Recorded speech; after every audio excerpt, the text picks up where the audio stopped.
মৌলিক তো মুক্তিযুদ্ধ। এটা তো এখন স্বীকার করছেন। আপনি তো সনদও বলে দিছেন। ইয়েস। এই কথাটা তো অস্বীকার করতে পারবেন না। এখন জামাত ইসলাম যদি এই কথাগুলি নিয়ে কথা বলে, সেও তো অনেকটা সংযত। তার কথাবার্তার মধ্যে সে সংযত। আগের মত না সে। এখন সব কথা সে একবার বলতে পারবে না তো। সে তো একটা দল, অনেক দল। হুম, আমরাও দেখতে চাই, যদি সে অপোজিশন হোক বা ক্ষমতা যেখানে যাক না কেন, তার রোলটা কি হবে? আসলে কি দেশ গড়ানোর ক্ষেত্রে সে সত্যিকার অর্থে মানুষের চিন্তার সাথে মিলবে? না। এই মুহূর্তের সংগ্রাম কিন্তু আমাদের চেতনা না, খেয়াল করবেন। ওই চেতনা বাইকটা আর কদিন খেবে? এই মুহূর্তের সমস্যা হচ্ছে বেকার সমস্যা। এই মুহূর্তের সমস্যা হচ্ছে ভারতের সাথে সমস্যা। এই মুহূর্তের সমস্যা হচ্ছে আপনার অর্থনৈতিক সমস্যা। এই মুহূর্তের সমস্যা হচ্ছে যুব সমাজের এমপ্লয়মেন্ট সমস্যা। এই পথ দেখা। বড়, বড় কথা সবাই বলতেছে কিন্তু। এই দেখলাম। এখন ভারতের বিরুদ্ধে কেউ কথা বলে না। না জামাত ইসলাম কয় না বিএনপি কয়। কারণ কি? ফাটায় ফেলাইছেন না টকশো ৩ বছর। ভারত খেয়ে ফেলালো, মেরে ফেললো। অর্থ কি? এই গুজব থেকে সরে যান। ভারত যেটা করবে তার স্বার্থে করবে। আমরা কি করতে পারি? আমাদের স্বার্থগুলিকে আমরা এক করতে পারতেছি না। বিএনপি চুপ, জামাত ইসলামও চুপ কিন্তু। দেখেন এই নির্বাচনে কিন্তু ভারত বিরুদ্ধে বক্তব্য নেই। একদম সব মুখে তালা দিয়ে দিছে। কেন? সবাই মনে করতেছে আমরা হয়তো উল্টাপাল্টা যেতে পারি। ক্ষমতার মুখ, ক্ষমতার মোহ। এই যে আওয়ামী লীগ সম্পর্কে হুম, বলা হলো। আওয়ামী লীগকে দল হিসাবে স্থগিত করা হোক। ঠিক আছে, করলেন ভালো কথা। এবং সেদিন কিন্তু বিএনপি বিরোধিতা করেছিল। পরে কিন্তু বিএনপি একমত হইছে। বিএনপি দল, দল হিসেবে সে একমত হইছে এবং অনেকে একমত হয়ে গেছে। জাতীয় পার্টিতে একমত হয়নি। তাকে তো ব্যান করেননি। কতগুলি কাজ হয়ে গেছে কিন্তু উলটপালট। জাতীয় পার্টিকে ব্যান করলেন না। ওই ১৪ দলকে করলেন না, আওয়ামী লীগকে করলেন। যদি ব্যান করবেন সবগুলো একসাথে করে দিবেন কিন্তু। আর আওয়ামী লীগকে যেহেতু আপনি ব্যান করে দিয়েছেন একটা সময় পর্যন্ত, এইটা একটা ঐতিহাসিক কারণ আছে। আমি বলব না যে এই নির্বাচনে সে চলে আসবে। আমি এটার পক্ষে না কিন্তু। তাকেও কিন্তু বুঝতে হবে। আমি একটা অন্যায় করেছি, একটা পানিশমেন্ট দরকার আমার। কারণ সে তো বলছে না অন্যায় করছে। তার কোন বক্তৃতায় সে বলছে অন্যায় করছে। সজীবদের জয় তিনি কথাবার্তা বলতেছে একটু পজিটিভ। মূল কথা কি? মূল কথা জাতি অন্যায় করছে। জাতি অন্যায় করছে তোবা করা উচিত। কি কারণে আওয়ামী লীগের শেখ হাসিনা বা আওয়ামী লীগের বিরুদ্ধে আন্দোলন করল? তোবা করা উচিত। অপরাধ এটুকু। যদি সে বলতো যে, "না আমি অন্যায় করেছি বা ভুল করেছি, আমি অনুতপ্ত।" যেটা ডক্টর ইউনূস বলেছেন তো। যে তারা তো বলছে না। তারা তো এটা অস্বীকারই করতেছে। এই যে অস্বীকৃতি, এটাকে আমরা সাপোর্ট দেব? না, দেব না। মামুন মাহমুদ অবশ্যই দিবেন এটা। আপনি স্বীকার করেন ভুল করছেন। স্বীকার করার পরে যদি আজকে আপনি ইলেকশন করতে না পারতেন, আমরা কথা বলতাম। কেন স্বীকার করেন না? বরঞ্চ বক্তৃতা বিবৃতি হচ্ছে তুখোড়। এবং দেখেন একটা দলকে সুসংহত করার জন্য ভারত নিজে সিরিয়াস। খুব সিরিয়াস। দেখতেছেন তো চোখের সামনে। তাহলে কি ব্যাখ্যা দিবেন? হুম, নির্বাচনটাই সব? নির্বাচন সব না কিন্তু। নির্বাচন দিয়ে জাতির সমস্যার সমাধান হবে না।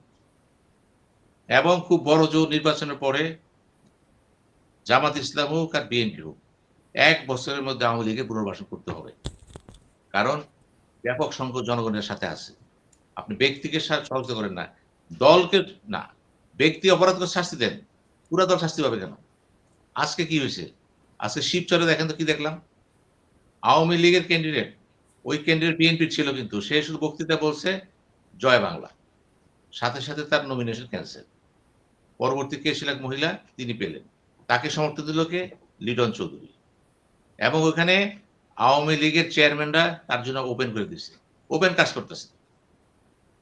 কে সাহায্য নিচ্ছে? বিএনপি। দেখবেন। আবার আমাদের কে বলতেছে? মির্জা ফখরুল কি বলতেছে? আওয়ামী লীগের ভালো লোক আছে। ওই যে রাশেদ গেছে নতুন পার্টিতে, সে আওয়ামী লীগের পক্ষে কথা বলছে। নুরু কি বলছে? আওয়ামী নুরুও লীগকে নিয়ে বলছে। নিলাম। হুম, নিয়ে নিলাম।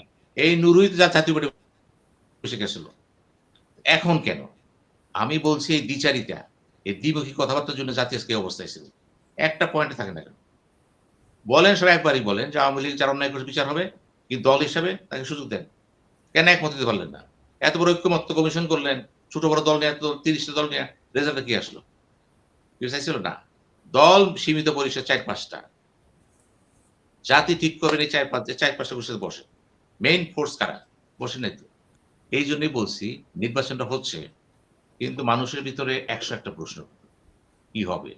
কে আসতে পারে? কি হবে? কি ধরেন নির্বাচন আসলো। ইঞ্জিনিয়ারিং কথা আসতেছে কেন? কেন আজকে এই প্রশ্ন আসতেছে যে ভোটারদের মাইগ্রেশন হইছে? হইতে পারে, ট্যাকটিক্যাল পয়েন্ট হইতে পারে এটা। প্রশ্ন হচ্ছে উদ্দেশ্যটা কি? এগুলো আমাদের বুঝতে হবে কিন্তু। আমি বলছি যে মূল কথা কি? এখন যেহেতু জামাতকে নিয়ে আলোচনা হবে তো। পিছনে জামাত আর বিএনপি আছে। অন্য দল নাই তো। হ্যাঁ, থাকলে আমরা আলাপ এটা করতাম। নিশ্চয়ই আলোচনা তো হবেই। জি। হবে তো তাদেরকে নিয়ে। তাদেরকে নিয়ে হবে। এবং নিঃসন্দেহে আমি একটা কথা বলতে পারি, ক্ষমতায় কে যাবো জানি না। কিন্তু একটা স্ট্রং অপোজিশন হবে বাংলাদেশে। এইবার একটা স্ট্রং নিশ্চয়ই। অপোজিশন হবে। যেই থাক।